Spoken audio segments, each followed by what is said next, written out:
One word substitution அப்படின்னா என்ன, அதை பற்றி தான் வந்து இந்த வீடியோவில் பார்க்க போகிறோம். ஃபஸ்ட்டு ஒன் வேர்ட் சப்ஸ்டிடியூஷன், இந்த டைட்டில்லையே இருக்குது. ஒன் வேர்ட் சப்ஸ்டிடியூஷன் அப்படின்னா என்னென்னு. அதாவது ஒரு குரூப் ஆஃப் வேர்ட்ஸ்லாம் கொடுத்துருப்பாங்க. அந்த குரூப் ஆஃப் வேர்ட்ஸ்லாம் வந்து ஒரு சர்டைன் மீனிங்கை கொடுக்கும். அந்த மீனிங்கேற்ற ஒரு வேர்டை வந்து நம்ம சூஸ் பண்ணி கொடுக்கணும். அதான் வந்து one word substitution. See, I will give examples. இந்த கொஷின் பாருங்கள். A person appointed by two parties to solve a problem. These all are group of words. A person appointed by two parties to solve a problem. ஒரு line கொடுத்துருக்காங்க. இந்த லைனில் வந்து இந்த வேர்ட்ஸ்லாம் வந்து ஒரு மீனிங்கை கொடுக்குது. ரெண்டு தரப்பு மக்கள் இருக்காங்க. அவங்களோட பிரச்சனையை வந்து ஒரு பர்சன் சால்வ் பண்ணி தருவார். அந்த மீனிங்கை கொடுக்குது. அந்த சால்வ் பண்ணி தர பர்சனை வந்து எப்படி சொல்லுவோம்? Option D, arbitrator. ஆர்பிட்ரேட்டர் அப்படின்னா வந்து ரெண்டு பேருக்கும் இருக்கிற பிரச்சனையை வந்து பஞ்சாயத்து பண்ணி தீர்த்து வைக்கிறவர். அதாவது ஒரு நடுவர் மாதிரி, ரெண்டு பேருக்கும் பொதுவாக. புரிஞ்சுதா? A person appointed by two parties to solve a problem, arbitrator. Just understand பண்ணிக்கோங்க. ஒன் வேர்ட் சப்ஸ்டிடியூஷன் அப்படின்னா வந்து ஒரு லைன் கொடுத்துடுவாங்க. அந்த லைனில் வந்து ஏதாச்சும் ஒரு கேட்பாங்க. இப்போ வந்து இதில் இந்த கொஷினில் பார்த்தீங்கன்னா அந்த பர்சனை வந்து நம்ம எப்படி சொல்லுவோம்? ரெண்டு பேருக்கு நடுவில் இருக்கிற பிரச்சனையை தீர்த்து வைக்கிறவங்க வந்து என்னன்னு சொல்லுவோம் கேட்டிருக்காங்க. ஆர்பிட்ரேட்டர். இது வந்து ஆன்சர். ஸோ அண்டர்ஸ்டாண்ட் பண்ணிக்கோங்க. ரெண்டு பேரை பற்றி கேட்கலாம். இல்லைன்னா இன்னொரு கொஷின் பாருங்கள். இந்த கொஷின் பாருங்கள், இன்னும் கொஞ்சம் உங்களுக்கு அண்டர்ஸ்டாண்ட் ஆகும். Extreme physical R mental sufferings. அதாச்சும் மனசுலேயும் வந்து வேதனை இருக்குது, உடம்புலையும் வந்து வேதனை இருக்குது. அதை எப்படி சொல்லுவோன்னு கேட்டிருக்காங்க. அகோனி. அகோனி அப்படின்னா வந்து வேதனை. ஓகேவா? எக்ஸ்ட்ரீம் ஃபிசிக்கல் ஆர் மென்டல் சஃபரிங்ஸை வந்து அகோனி, வேதனை. ஒரு வார்த்தையாக இந்த லைனோட மீனிங்கும் ஒன்று தான், இதுவும் வந்து ஒன்று தான். சினானிமஸ் மாதிரி தான் ஒன் வேர்ட் சப்ஸ்டிடியூஷன். இந்த ஒன் வேர்ட் சப்ஸ்டிடியூஷன் படிக்கிறது மூலயமா வந்து நம்மளால் நிறைய சினானிமஸ் வந்து கற்றுக்க முடியும். நிறைய நியூ வேர்ட்ஸை வந்து லேர்ன் பண்ண முடியும். ஒக்காபுலரிக்கு வந்து இந்த ஒன் வேர்ட் சப்ஸ்டிடியூஷன் படிக்கிறது ரொம்ப பெஸ்ட்டு. இந்த ஒன் வேர்ட் சப்ஸ்டிடியூஷன்லாம் நீங்கள் நிறைய படிக்க உங்களுக்கு வந்து நிறைய ஒக்காபுலரியில் இம்ப்ரூவ்மெண்ட் ஆகும்.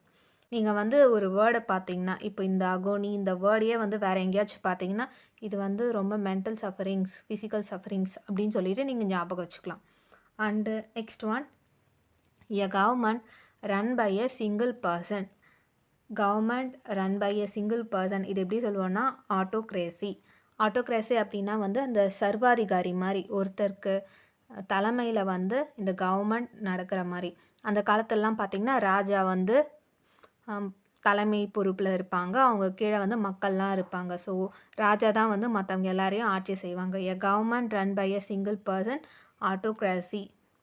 Just I will give example. ராஜா கதை வச்சு சின்னதை சும்மா சொன்னேன். இதில் வந்து government run by a single person வந்து autocracy.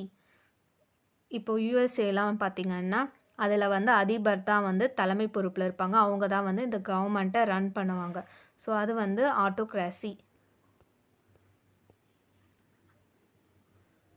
A person who does not believe in God. கடவுளை நம்பாதவங்க யாருன்னு கேட்டிருக்காங்க. ஏத்திஸ்ட். ஏத்திஸ்ட் அவங்க தான் வந்து கடவுளை நம்ப மாட்டாங்க. ஏத்திஸ்ட் அப்படின்னாலும் வந்து he does not believe the existence of God. Okay, இப்படி தான் வந்து ஒன் வேர்ட் சப்ஸ்டிடியூஷனை ஒன்று ஒன்றா படிக்கணும். நிறைய இருக்குது ஒன் வேர்ட் சப்ஸ்டிடியூஷன் படிக்கிறதுக்கு. கொஞ்சம் கொஞ்சமாக நீங்கள் கற்றுக்க நிறைய வேர்ட்ஸை நீங்கள் லேர்ன் பண்ணிப்பீங்க. ஃபஸ்ட்டு ஒன் வேர்ட் சப்ஸ்டிடியூஷன் படிக்கிற பிகினர்ஸ் என்ன பண்ணணுன்னா, ரொம்ப இம்பார்ட்டன்ட், மோஸ்ட் இம்பார்ட்டண்ட்டை ஃபஸ்ட்டு கவர் பண்ணிடுங்க. ஃபஸ்ட்டு வந்து பிகினர்ஸ் வந்து most repeated and most important questions one word substitution அதை படிச்சிடுங்க. ஏன்னா அதுதான் வந்து நிறைய வாட்டி ரிப்பீட் ஆகும். எக்ஸாமில் கேட்டாங்கன்னா டக்குன்னு நீங்கள் ஆன்சர் பண்ணிடலாம். நெக்ஸ்ட்டு வந்து லெஸ் இம்பார்ட்டன்ட், மற்றது நீங்கள் படிக்காமல் விட்டது, அதை வந்து நெக்ஸ்ட்டு கவர் பண்ணிவிடுங்க. இந்த மாதிரி படிச்சிங்கன்னா குயிக்காக வந்து இந்த ஒன் வேர்ட் அண்ட் சப்ஸ்டிடியூஷனை வந்து கவர் பண்ணிட முடியும். அண்டு இந்த ஒன் வேர்ட் அண்ட் சப்ஸ்டிடியூஷன் படிக்கிறப்ப வந்து நம்ம ஏதாச்சும் ஒன்று படிப்போம். படித்த உடனே நம்ம யோசிக்க ஸ்டார்ட் பண்ணிவிடுவோம்.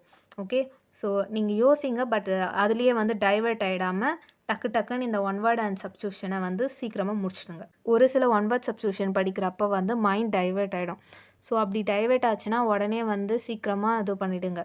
படிக்கணும்னு சொல்லிட்டு மைண்டு போயிட்டு படிக்கிறதுல கான்சன்ட்ரேட் பண்ணுங்கள். தேவையில்லாததில் கான்சன்ட்ரேட் பண்ணிங்கன்னா உங்களோட டைம் தான் வந்து நிறைய வேஸ்ட் ஆகும். நீங்கள் ஃப்ரீயாக இருக்கிறப்பெல்லாம் வந்து இந்த ஒன் வேர்ட் சப்ஸ்டிடியூஷன் படிங்க, நல்லாயிருக்கும். அண்டு பிளாக் புக்கில் வந்து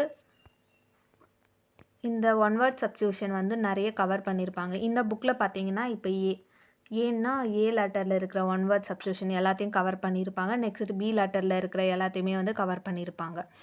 பிளாக் புக்கில் வந்து டார்க் லைன்ஸில் கொடுத்துருப்பாங்க. அதை ஃபஸ்ட்டு கவர் பண்ணுங்கள். ஏன்னா அதுதான் வந்து most important.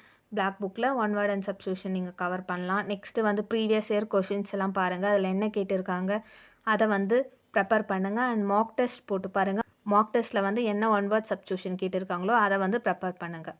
And all the best your exams. I hope you will learn something, few information about this one word substitution. And thanks for watching this video. Thanks.